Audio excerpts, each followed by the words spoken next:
ওম শান্তি।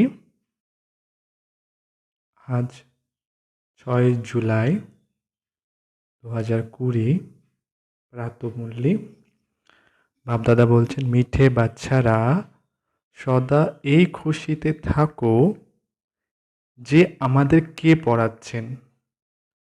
এও মনমনা ভব।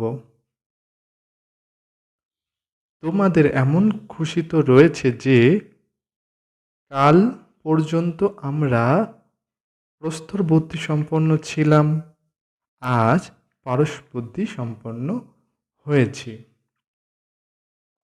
প্রশ্নে বাবা জিজ্ঞাসা করছেন, ভাগ্য অনুকূলে থাকার আধার কি? উত্তরে বাবা বলছেন, নিশ্চয়। যদি ভাগ্য অনুকূল আসতে দেরি হয় তবে তারা খুঁড়িয়ে চলবে, কম পড়বে। নিশ্চয় বুদ্ধি সম্পন্নরা ভালোভাবে পড়ে দ্রুত গতিতে এগিয়ে যাবে। কোনো বিষয়ে যদি সংশয় থাকে তবে পিছনে পড়ে যাবে। যে নিশ্চয় বুদ্ধি সম্পন্ন হয়ে নিজের বুদ্ধিকে বাবার দিকে চালিত করে সে শতপ্রধান হয়ে যায়। ওম শান্তি। সব স্টুডেন্ট যখন স্কুলে পড়ে তখন তাদের জানা থাকে যে আমরা পড়াশোনা করে কি হব। মিষ্টি মিষ্টি আধ্যাত্মিক বাচ্চাদের বুদ্ধিতে আসা উচিত যে আমরা সত্যযুগে পারসপুরীর মালিক হই। এই দেহের সম্বন্ধ ইত্যাদিকে পরিত্যাগ করতে হবে। এখন আমাদের পারসপুরীর মালিক হয়ে পারসনাথ হতে হবে। সারাদিন এই খুশি থাকা উচিত। এটা একটা চেকিংয়ের পয়েন্ট। আমাদের যে ডেলি চেক করবো যে আমরা যে সত্যযুগের মালিক হতে চলেছি সেটার জন্য আমাদের খুশি, সেই খুশিতে আমরা পুরুষার্থ করছি, সেই খুশিতে সারাদিন থাকি। আগে তোমরা জানো পারসপুরী কাকে বলে? ওখানে ঘরবাড়ি ইত্যাদি সব স্বর্ণ রৌপ্য খচিত হয়। এখানে হয় ইট পাথরের বাড়িঘর। এখন পুনরায় তোমরা প্রস্তর বুদ্ধি থেকে পারস বুদ্ধি সম্পন্ন হও। প্রস্তর বুদ্ধি থেকে পারস বুদ্ধি তখন হয় যখন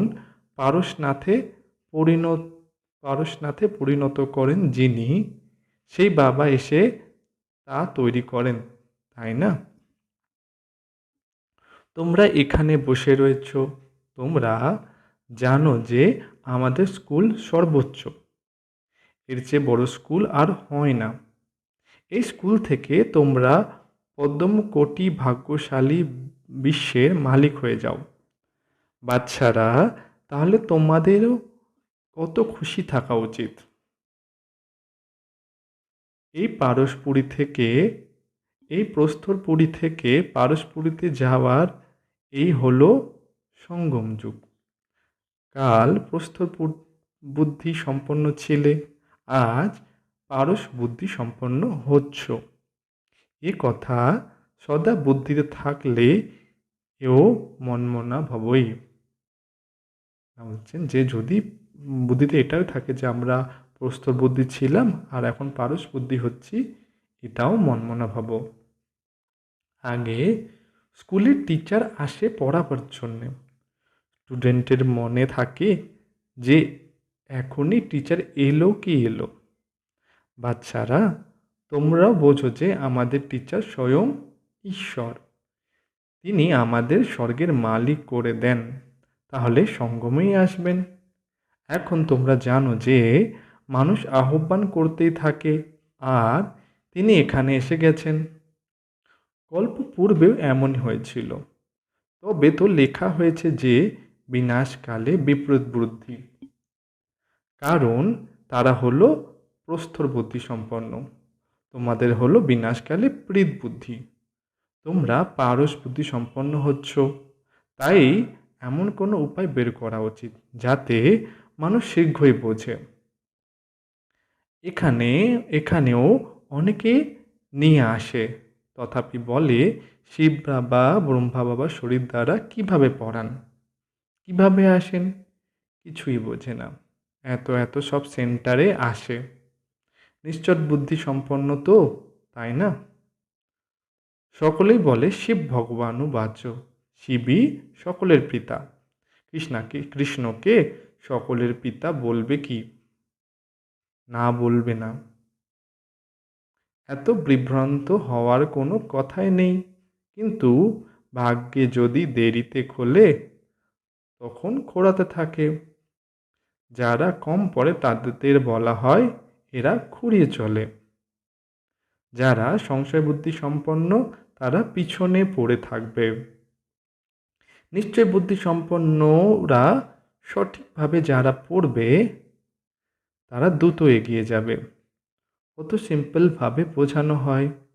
বাচ্চারা যেমন ভাবে দৌড়ে গিয়ে লক্ষ্যে পৌঁছে পুনরায় ফিরে আসে। বাবা বলেন, বুদ্ধি শীঘ্রই শিব বাবার দিকে ধাবিত করো, তবেই শতপ্রধান হয়ে যাবে। এখানে বোঝেও ভালোভাবে। তীর বুদ্ধি হয়, তীর বিদ্ধ হয়। পুনরায় যখন বাইরে যায় তখন সব শেষ হয়ে যায়। বাবা যখন জ্ঞান ইঞ্জেকশন লাগান তখন নেশায় বুঁদ হয়ে যাওয়া উচিত, তাই না? কিন্তু নেশা চড়েই না। এখানে যখন পেয়ালা পূর্ণ জ্ঞান অমৃত পান করছি তখন এর প্রভাব তো পড়েই, বাইরে গেলেই ভুলে যায়। বাচ্চারা জানে যে জ্ঞান সাগর পতিত পাবন সদ্গতিদাতা মুক্তিদাতা হলেন একমাত্র বাবাই। তিনি প্রত্যেক বিষয়ে উত্তরাধিকার দেন। তিনি বলেন, তোমরাই সম্পূর্ণরূপে সাগর হও। আমার মধ্যে যত জ্ঞান রয়েছে ততটা তোমরাও ধারণ করো। শিব বাবার দেহের নেশা নেই। বাবা বলেন, বাচ্চারা আমি সদা শান্ত থাকি। তোমাদেরও যখন দেহে ছিল না তখন দেহের নেশা ছিল না। শিব বাবা কি বলেন? যে এ আমার জিনিস না বলবেন না, না বলেন না। এই শরীরকে ধার হিসাবে নিয়েছি। ধার করা জিনিস কি নিজের হয়? না, হয় না। আমি এর মধ্যে প্রবেশ করেছি সার্ভিসের উদ্দেশ্যে কিছু সময়ের জন্য। বাচ্চারা এখন তোমাদের ঘরে ফিরে যেতে হবে, দৌড় লাগাতে হবে ভগবানের সঙ্গে মিলনের জন্যে। এত যজ্ঞ তপ ইত্যাদি করে থাকে, কিন্তু বোঝে কি যে তাকে কিভাবে পাওয়া যাবে? বোঝে কি যে তাকে কিভাবে পাওয়া যাবে? না, বোঝে না। মনে করে কোনো না কোনো রূপে ভগবান আসবেন। বাবা অতি সহজভাবে বোঝান, প্রদর্শনীতেও তোমরা বোঝাও। সত্যযুগ ত্রেতার আয়ু লেখা রয়েছে। সেখানে 2500 বছর পর্যন্ত কত কিছু একদম অ্যাকুরেট। সূর্যবংশীদের পরে চন্দ্রবংশীরা পুনরায় দেখাও রাবণ রাজ্য শুরু হয় আর ভারত অপবিত্র হতে থাকে।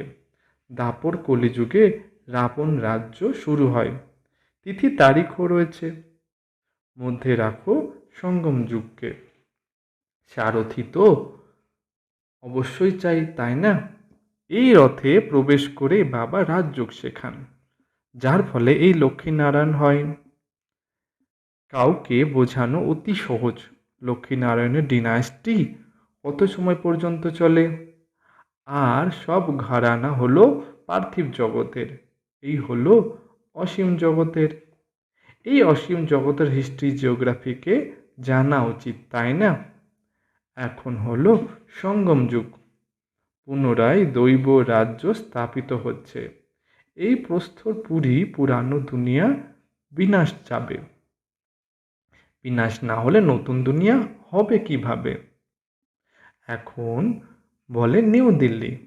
বাচ্চারা তোমরা এখন জানো যে নিউ দিল্লি কবে হবে। নতুন দুনিয়ায় নিউ দিল্লি হয়। গায়নও রয়েছে, যমুনার উপকণ্ঠে মহল হবে। যখন এই লক্ষ্মীনারায়ণের রাজ্য হবে তখন বলবে নিউ দিল্লি পারসপুরি। নতুন রাজ্য তো সত্যযুগে লক্ষ্মীনারায়ণেই থাকে। মানুষ তো এত ভুলে গেছে যে ড্রামা কিভাবে শুরু হয়।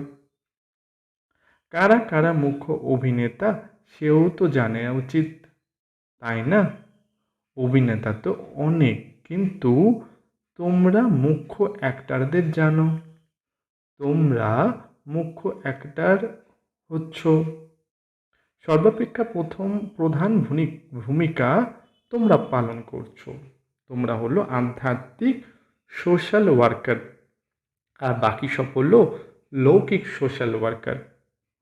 তোমরা আত্মাদের বোঝাও, পরে আত্মা।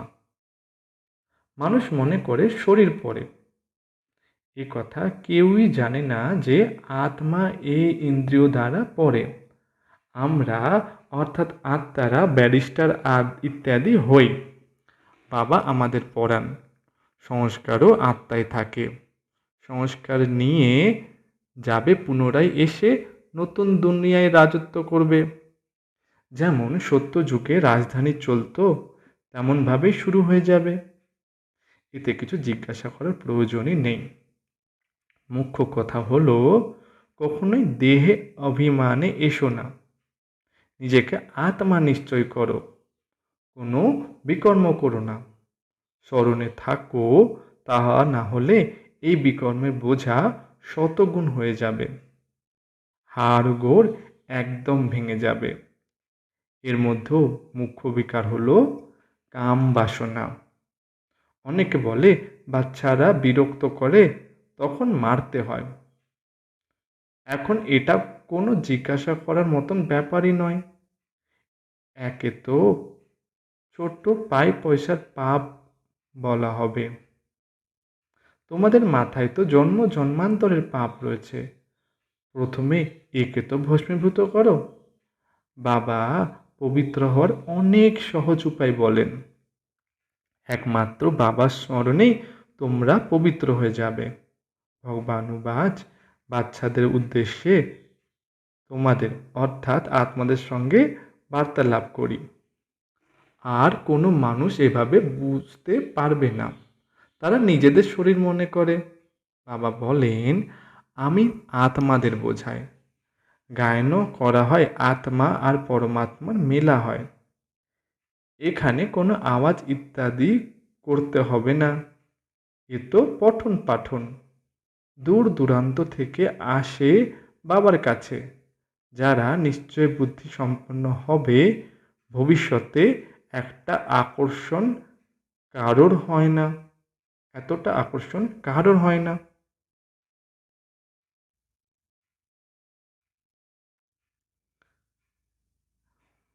কারণ স্মরণ করে না। ভ্রমণ করে যখন ফেরে, ঘরের নিকট চলে আসে, তখন ঘর স্মরণে আসে। সন্তান স্মরণে আসে, তখন ঘরে পৌঁছে খুশি খুশি এসে মিলিত হবে। খুশি বৃদ্ধি পেতে থাকে। সর্বপ্রথমে স্ত্রী স্মরণে আসে, পরে সন্তান আদি স্মরণে আসবে। তোমাদেরও স্মরণে আসবে যে আমরাও ঘরে যাব, সেখানে বাবা আর বাচ্চারাই থাকে। খুশি দ্বিগুণ হয়। শান্তিধাম, ঘরে যাব, পুনরায় আবার আসবো রাজধানীতে। ব্যাস, শুধু স্মরণই করতে হবে। বাবা বলেন, মনমনা ভব, নিজেকে আত্মা নিশ্চয় করো। বাবা আর উত্তরাধিকারকে স্মরণ করো। বাবা তোমাদের সুন্দর ফুলে পরিণত করে, ননে বসিয়ে সঙ্গে করে নিয়ে যায়। কোনো কষ্ট নেই। যেমনভাবে মশাদের দল হয়, তাই না? তোমরা আত্মারাও এইভাবেই যাবে বাবার সঙ্গে। পবিত্র হওয়ার জন্য তোমরা বাবাকে স্মরণ করো, ঘরকে নয়। বাবার দৃষ্টি সর্বপ্রথমে গরিব বাচ্চাদের দিকে যায়। বাবা তো দীনদয়াল, তাই না? তোমরাও গ্রামে সেবা করতে যাও। বাবা বলেন, আমিও এসে তোমাদের গ্রামকে পারসপুরীতে পরিণত করি। এখন এ হলো নরক, পুরানো দুনিয়া।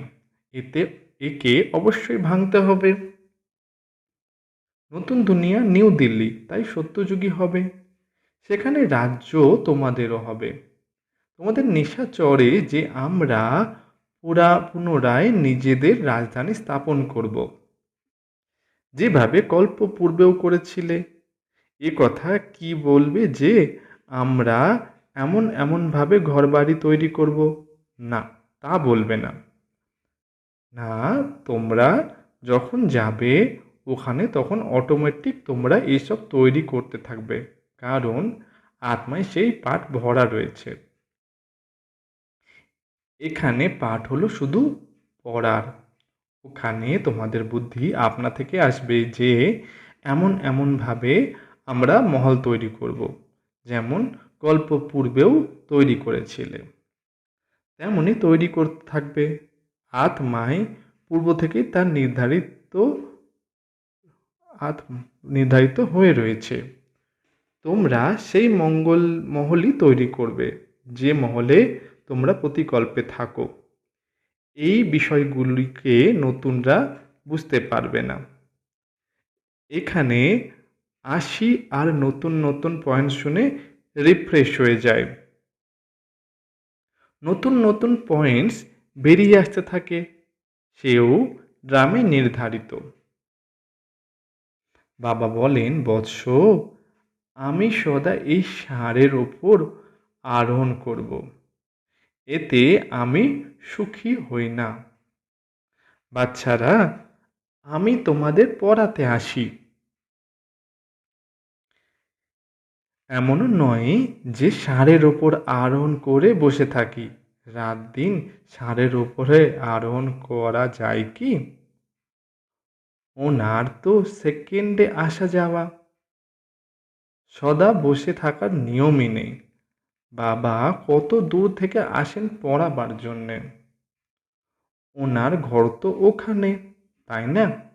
সারাদিন কি শরীরে বসে থাকবে? না, তা থাকবে না। এতে ওনার আরাম লাগবে না। যেমন খাঁচায় তোতা পাখি আটকে পড়ে। আমি এ শরীর ধার হিসাবে নিই তোমাদের বোঝানোর জন্যে। খুশিতে রোমাঞ্চিত হয়ে যাওয়া উচিত। সেই খুশি কি কখনো কম হয়ে যাওয়া উচিত? না, তা হওয়া উচিত নয়। এই ধনী তো স্থায়ী রূপে বসে রয়েছেন। একটি ষাঁড়ের উপর দুজন বসে থাকা সর্বদা হতে পারে কি? সে বাবা থাকেন আপন ধামে, এখানে আসতে কি দেরি লাগে? না, লাগে না। রকেট দেখো কত দ্রুতগামী, শব্দাপেক্ষাও দ্রুত। আত্মা অত্যন্ত ছোট রকেট।